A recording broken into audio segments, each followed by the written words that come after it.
Bismillahirrahmanirrahim. Assalamu alaikum cadets. I hope you all are fine.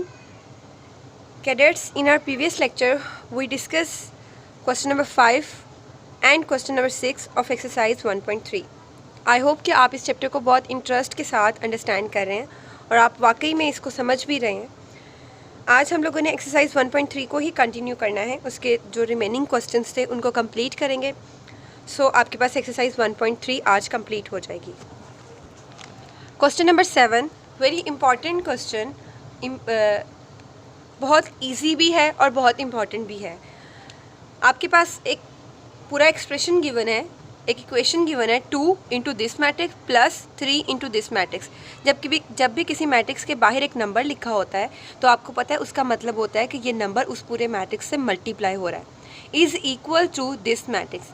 आपको पता है matrix के दरमियान कभी भी इक्वल का साइन आ जाए वो सिर्फ और सिर्फ तब आता है जब जब जिनके दरमियान इक्वल का साइन है, पहली बात कि उनका ऑर्डर सेम हो और दूसरी उनकी कोरिस्पॉन्डिंग एंट्रीज सारी आपस में सेम हो, तभी वो मैट्रिक्स इक्वल होते हैं। यहाँ इक्वल का साइन आ गया। अच्छा खैर, उसने हमें फाइंड करने के लिए कहा है then find A and B. सबसे पहले हम क्या करेंगे, सिंप्लीफाई करेंगे। सोल्यूशन आपके पास गिवन है, सिंप्लीफाई करना है। जब सबसे पहले हम इसी एक्सप्रेशन को लिखते हैं, इस इक्वेशन को लिखते हैं जो लिखी हुई है 4 माइनस 3, ये ए है, ठीक है, अल्फ़ाबेट वाला ए, प्लस 3 1, ये बी है आपके पास, ठीक है, 8 माइनस 4, ये किसके इक्वल है, 7 10 18 एंड 1। हमने अभी जस्ट सॉल्व किसको करना है, लेफ्ट हैंड साइड को सॉल्व करना है, राइट हैंड साइड को अभी हम नहीं छेड़ेंगे। आपको पता है सबसे पहले हम क्या करेंगे, मल्टीप्लिकेशन को सॉल्व करते हैं, इधर भी मल्टीप्लिकेशन को सॉल्व करेंगे, देन इनको ऐड करेंगे। सिर्फ मैट्रिक्स को ऐड नहीं करना, स्टेप बाय स्टेप सॉल्व करना सीखें। 2 को इस मैट्रिक्स से मल्टीप्लाई करें, इसका मतलब है 2 अंदर मौजूद हर एंट्री से मल्टीप्लाई हो जाएगा। 2 2 ज़ा 4, 2 4 ज़ा 8, 2 3 को -3 से मल्टीप्लाई करूँ -6, 2 को a से मल्टीप्लाई करूँगी तो ये 2a बन जाएगा, ठीक है, प्लस 3 को अब पूरी अंदर हर एंट्री के साथ मल्टीप्लाई करना है। 3 1 ज़ा 3, 3 को b से मल्टीप्लाई किया तो 3b, 3 को 8 से मल्टीप्लाई किया 3 8 ज़ा 24, 3 को -4 से मल्टीप्लाई किया तो ये -12 आपके पास आ जाएगा इस तरह से, ठीक है। इज़ इक्वल्स टू वही मैट्रिक्स लिख दूँगी जो आपके पास लिखा हुआ है 7 10 18 एंड 1, ये मैट्रिक्स। अब हम इन दोनों को, अब 2 मैट्रिक्स बन के, अब इनके पास कोई नंबर नहीं है, अब आप इनकी कोरिस्पॉन्डिंग एंट्रीज को ऐड कर दो। 4 को 3 में, 8 को 3b में, -6 को 24 में, 2a को -12 के साथ ऐड कर दो।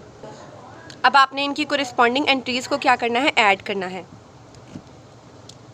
बहुत आसान है, 4 + 3 कर देंगे, 8 + 3b कर देंगे, -6 + 24 कर देंगे, 2a प्लस कर देंगे -12 में, तो प्लस माइनस क्या हो जाएगा, माइनस हो जाएगा, 2 - 2a -12। कोरिस्पॉन्डिंग एंट्रीज़ को ऐड करने के बाद अब हम इसको क्या करेंगे, सिंप्लीफाई करेंगे। 4 + 3 7, -6 + 24 करेंगे 18, बड़ी वैल्यू के साथ पॉजिटिव साइन है इसलिए 18 आएगा। 8 + 3b, 8 को ऐड किया था 3b में, अब b की वैल्यू मुझे नहीं पता, एक अल्फ़ाबेट है, तो अगर कोई रियल नंबर होता तो मैं इसको ऐड कर सकती थी, मतलब मुझे नंबर पता होता। यहाँ b है, इसको मैं ऐड अभी नहीं कर सकती, तो ये 8 + 3b एज इट इज़ रहेगा। सिमिलरली लास्ट पे 2a को प्लस किया था -12 में, तो प्लस माइनस क्या हो जाता है, -2a -12। इसको a की वैल्यू मुझे नहीं पता अभी, तो मैं क्या नहीं कर सकती, इन दोनों को ऐड नहीं कर सकती अभी, ये एज इट इज़ रहेंगे। अब आपको पता है ये मैट्रिक्स इस मैट्रिक्स के क्या है, इक्वल है। ये हमने सिंप्लीफाई करके आंसर लिख दिया। इक्वल, 2 मैट्रिक्स इक्वल कब होते हैं, by condition of equal matrices उनका ऑर्डर सेम होना चाहिए। इधर भी एक रो एक दूसरी रो, एक रो और दूसरी रो, 2 रोज़ हैं, एक कॉलम दूसरा कॉलम, एक रो 2, 2/2 इसका ऑर्डर है, 2/2 इसका ऑर्डर है, इसका मतलब है दोनों का ऑर्डर सेम है। सेकंड कंडीशन आपके पास थी, corresponding entries of both matrices are equal, इनकी कोरिस्पॉन्डिंग एंट्रीज इक्वल होती हैं। अब ये इक्वल लिखा हुआ है, इसका मतलब है कि इसकी कोरिस्पॉन्डिंग एंट्रीज इक्वल है। जब मैट्रिक्स इक्वल लिखा हो ना, तो इसका मतलब है ये दोनों कंडीशन हर हाल में सेटिस्फाई हो रही होती हैं। तो अगर मैट्रिक्स के दरमियान में इक्वल का साइन डाल दिया हो तो बगैर देखे हम क्या करेंगे, इनकी कोरिस्पॉन्डिंग एंट्रीज को इक्वल कर देंगे। 7 इक्वल है 7 के, ठीक है, पहली एंट्री, ये इक्वेशन 1 बना दे जाए। फिर सेकंड एंट्री के इक्वल है, 8 + 3b इक्वल है, 8 + 3b किसके इक्वल है, 10 के इक्वल है, 8 + 3b को 10 के इक्वल लिख दिया। 18 किसके इक्वल है, 18 के इक्वल है, 18 इज़ इक्वल्स टू 18। आपको पता है, देखो थर्ड एंट्री के इक्वल। अब यहाँ है 2a -12, 2a -12 ये किसके इक्वल है, इक्वल लास्ट वाली एंट्री के इक्वल है, कोरिस्पॉन्डिंग एंट्रीज़ को हमने इक्वल किया है। इसका मतलब है पहली के, दूसरी के, तीसरी के, चौथी के इक्वल है। अब आपने क्या करना है, सिंप्लीफाई कर लेना है just. 8 + 3b is equals to 10 है, 3b इधर ही रहेगा, 8 अपोजिट साइड पे जाके क्या हो जाएगा, सब्ट्रैक्ट हो जाएगा। 10 - 8 कर देंगे, ठीक है। 10 - 8 करेंगे तो कितना आ जाएगा, 2 आ जाएगा आपके पास। तो अब 3 मल्टीप्लाई हो रहा है, अपोजिट साइड पे जाके क्या हो जाएगा, डिवाइड हो जाएगा। तो ये आपके पास क्या आ गई, b की वैल्यू आ गई इस तरह से।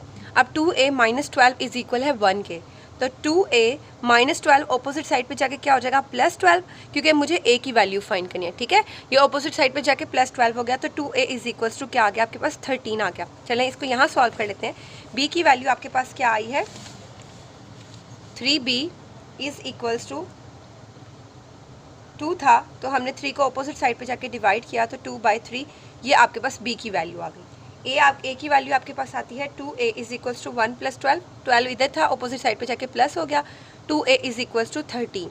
2 मल्टीप्लाई हो रहा है, अपोजिट साइड पे जाके क्या हो जाएगा, डिवाइड, 13/2 ये आपके पास a की वैल्यू आ गई, और ये आपके पास b की वैल्यू आ गई। और क्वेश्चन में उसने आप लोगों को क्या फाइंड करने के लिए कहा था, क्वेश्चन के स्टार्ट में उसने आपको फाइंड करने के लिए कहा था, find a and b, a और b की वैल्यू आप फाइंड करें। आपने वो वैल्यू फाइंड कर ली, a की भी और b की भी। ये क्वेश्चन को सॉल्व करने का मेथड था। स्टेप बाय स्टेप अगर आप इसको सॉल्व करते हैं तो बहुत आसान हो जाता है। नेक्स्ट अगर आप फर्दर इसको वेरीफाई करना चाहते हैं तो ये आपकी अपनी चॉइस है, ठीक है। आप b की जगह b की वैल्यू पुट करके देख लें और a की जगह a की वैल्यू पुट करके देख लें। तो जब आप इस पूरे फैक्टर को सिंप्लीफाई करेंगे, इस पूरे फैक्टर को सिंप्लीफाई करेंगे, वो इनके इक्वल आंसर आ जाएगा, ठीक है। ये एक्स्ट्रा काम है, आपकी अपनी चॉइस है, आप करना चाहते हैं या नहीं। यहाँ तक आपका आंसर आ गया, a और b की वैल्यू आपने फाइंड कर ली है। नेक्स्ट आपके पास है क्वेश्चन नंबर 8। बहुत आसान क्वेश्चन है, उसमें आपने वेरीफाई करना है, 2 साइड्स गिवन है, लेफ्ट हैंड साइड इक्वल होगी राइट हैंड साइड के, ये आपने प्रूफ करना है। ए और बी आपको 2 मैट्रिसेस गिवन है, तो सबसे पहले हम लेफ्ट हैंड साइड को सॉल्व करते हैं। मैंने सेकंड पार्ट लिखा है, a - b का ट्रांसपोज इक्वल होगा, इसके ऊपर अलग ट्रांसपोज अप्लाई कर दिया और b के ऊपर अलग ट्रांसपोज अप्लाई कर दिया सब्ट्रैक्शन में, ठीक है। एडिशन और सब्ट्रैक्शन में ये ला होल्ड करता है। तो a - b का होल ट्रांसपोज, इसका मतलब है पहले ब्रैकेट को सॉल्व करेंगे एंड देन इसके ऊपर ट्रांसपोज अप्लाई करेंगे। रिमेंबर दैट, पहले आपने ब्रैकेट को सॉल्व करना है, ब्रैकेट के अंदर वाली टर्म को, और फिर जो आंसर आएगा उसका ट्रांसपोज लेना है। तो a - b को सॉल्व करते हैं। a मैट्रिक्स है 1 2 0 1, 2/2 का मैट्रिक्स है, इसको सॉल्व करना ज़्यादा आसान है। उसके बाद बी मैट्रिक्स आपके पास है 1 1 2 0, 2/2 का मैट्रिक्स है। हमने सिंपली क्या करना है, इनकी कोरिस्पॉन्डिंग एंट्रीज को सब्ट्रैक्ट कर देना है। 1 में से माइनस करना है 1 को, पहली एंट्री 1 है, 2 माइनस सेकेंड एंट्री भी 1 है तो उसमें 1 माइनस कर देंगे। इधर 0 - 2 सेकेंड रो पे आ जाएंगे, 1 - 0। अब इसका हमने क्या करना है, आंसर निकालना है। a - b का आंसर हमारे पास क्या आ जाएगा कैडेट्स, 1 - 1 0 हो जाएगा, 2 - 1 करूँगी तो 1 आ जाएगा, 0 - 2 करूँगी तो -2 आ जाएगा, 1 - 0 करूँगी तो क्या आ जाएगा, 1 आ जाएगा, इस तरह से, ठीक है। अब आपने क्या करना है, उसने इसका ट्रांसपोज लेने के लिए कहा, तो मैं a - b का ट्रांसपोज लूँगी। a apply transpose on both sides, आप इस तरह लिख सकते हैं, apply transpose on both sides.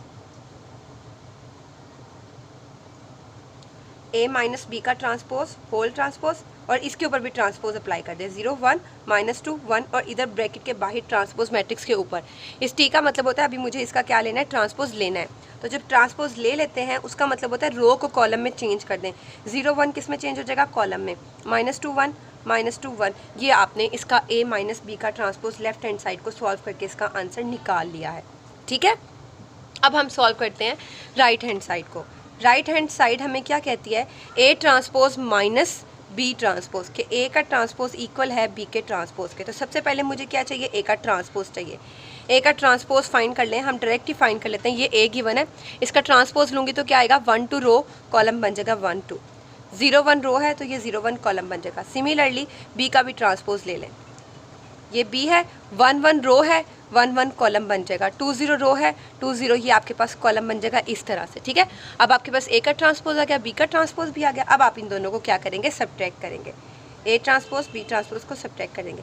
1 0 2 1 -1 2 1 0, ये पहले ट्रांसपोज लिया है दोनों का, अब दोनों को सब्ट्रैक्ट कर रहे हैं। दोनों को सब्ट्रैक्ट करेंगे, कोरिस्पॉन्डिंग एंट्रीज को 1 - 1 1 -1, 0 - 2, 0 में से माइनस किया इस 2 को, 2 - 1 और 1 माइनस 0। तो इसका जब मैं आंसर निकालती हूँ 1 माइनस 1 0, 0 माइनस 2 ही रहेगा, 2 माइनस 1 1, 1 माइनस 0 1। तो ये A transpose minus B transpose मेरे पास आ चुका है। अब आप देख सकते हैं कैडेट्स, लेफ़्ट हैंड साइड और राइट हैंड साइड का दोनों का आंसर जो है वो सेम है। ये लेफ़्ट हैंड साइड थी और आपके पास ये राइट हैंड साइड है, दोनों का आंसर आपके पास क्या है, सेम आ गया है। इसी का मैंने थर्ड पार्ट लिखा है, बहुत इजी, बहुत ज़्यादा इजी है। इसमें आपने क्या करना है, उसने कहा है ए मैट्रिक्स आपको गिवन है, आपने चेक करना है A plus A transpose is symmetric. Symmetric की कंडीशन बताई थी कि जब एक मैट्रिक्स आप उसका ट्रांसपोज लें तो वो उसी के इक्वल आ जाए, मतलब किसी भी मैट्रिक्स का आप ट्रांसपोज लें और वो उसके इक्वल आ जाए तो वो सिमेट्रिक है। अब उसने यहाँ इस पूरी कंडीशन को चेक करने के लिए कहा है, ये चेक करना है कि A plus A transpose is symmetric, हमने ये प्रूव करना है। इसका मतलब है, इस कंडीशन का क्या मतलब है कि ए प्लस ए ट्रांसपोज उसने कंडीशन दी है, इसको चेक करना है ये सिमेट्रिक है। इस पूरी कंडीशन को चेक करने के लिए मैं क्या करूँगी, इसका ट्रांसपोज लूँगी, इस पूरी कंडीशन का ट्रांसपोज लूँगी और अगर वो इसी के इक्वल आ जाए, ए प्लस ए ट्रांसपोज के इक्वल आ जाए तो ये क्या होगी, सिमेट्रिक होगी। ठीक है, तो इसका मतलब है जैसे आप चेक कर लें, आप एक कंडीशन चेक कर लें और अगर वो आंसर इसी के इक्वल आ जाए तो आप कह दोगे कि वो सिमेट्रिक है। इसके लिए आपको सबसे पहले ए ट्रांसपोज चाहिए। ए ट्रांसपोज हम फाइंड कर लेते हैं, रो को कॉलम में चेंज कर दें इस तरह से 0 1, ये आपके पास ए ट्रांसपोज आ गया। ट्रांसपोज कैसे फाइंड करते हैं, इंटरचेंज इन रोज़ इंटू कॉलम और कॉलम इंटू रोज़, कॉलम को भी रोज़ में चेंज कर सकते हैं। ये आपने ट्रांसपोज फाइंड कर लिया। अब आपको कंडीशन क्या गिवन है, ए प्लस ए का ट्रांसपोज, तो ए प्लस ए का ट्रांसपोज फाइंड कर लें। ए आपके पास क्या है, 1 2 0 1, ये ए मैट्रिक्स है। इसमें मैंने प्लस क्या करना है, इसी का अपना ट्रांसपोज जो मैंने अभी फाइंड किया 1 2 0 1 खुदा। अब इनकी कोरिस्पॉन्डिंग एंट्रीज़ को आप ऐड कर देंगे, 1 प्लस 1 2 प्लस 0 0 प्लस 2 1 प्लस 1, और ये आपके पास इसका आंसर आ जाएगा 2 2 2 और 2। ये देखें ए प्लस ए का ट्रांसपोज। अब आपने चेक करना है कि ये वाली कंडीशन, ये कंडीशन सिमेट्रिक है या नहीं। इसके ऊपर आप क्या करेंगे, अप्लाई करेंगे ट्रांसपोज या फिर by taking transpose A plus A transpose का ट्रांसपोज आप लेंगे। तो जब आपको पता है 2 2 2 2, इसके ऊपर आप ट्रांसपोज अप्लाई करेंगे तो वो बिल्कुल यही रहेगा, चेंज नहीं होगा, सारी एंट्रीज 2 हैं और वो किसके इक्वल आ जाएगा, ए प्लस ए ट्रांसपोज के, अपने ही जो हमने अभी ए प्लस ए ट्रांसपोज फाइंड किया था उसी के इक्वल आ गया जब मैंने उसका ट्रांसपोज भी लिया। So A plus A transpose is symmetric, ये आपके पास क्या है, सिमेट्रिक है।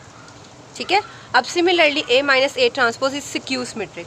स्क्यू सिमेट्रिक की कंडीशन आपको पता होनी चाहिए, जब आप किसी मैट्रिक्स का ट्रांसपोज लो और वो उसके नेगेटिव के इक्वल आ जाए तो वो स्क्यू सिमेट्रिक है। आपने सिंपली इस कंडीशन को बनाना है, ए का ट्रांसपोज लिया हुआ है हमने, ए में से सब्ट्रैक्ट कर देना है ए के ट्रांसपोज को। ठीक है, ए माइनस ए ट्रांसपोज, फिर आपने इसको चेक कैसे करना है, ए माइनस ए ट्रांसपोज, ये कंडीशन जब आपने बना ली बिल्कुल इस तरह, आपने इसके ऊपर ट्रांसपोज अप्लाई करना है। आपने जब इसके ऊपर ट्रांसपोज अप्लाई कर दिया और ट्रांसपोज अप्लाई करने के बाद आंसर कुछ इस तरह से आया, ए माइनस ए ट्रांसपोज वाली एंट्री तो होंगी लेकिन साइन कौन सा होगा, माइनस का होगा, तो वो आपके पास स्क्यू सिमेट्रिक होगा। ठीक है, ये मैं आपको टास्क के लिए दे रही हूँ, आपने इसको कवर करना है। आई होप आप इसको अच्छे से अंडरस्टैंड कर लेंगे। अपना ख्याल रखिएगा, स्टे ब्लेस्ड, अल्लाह हाफिज़।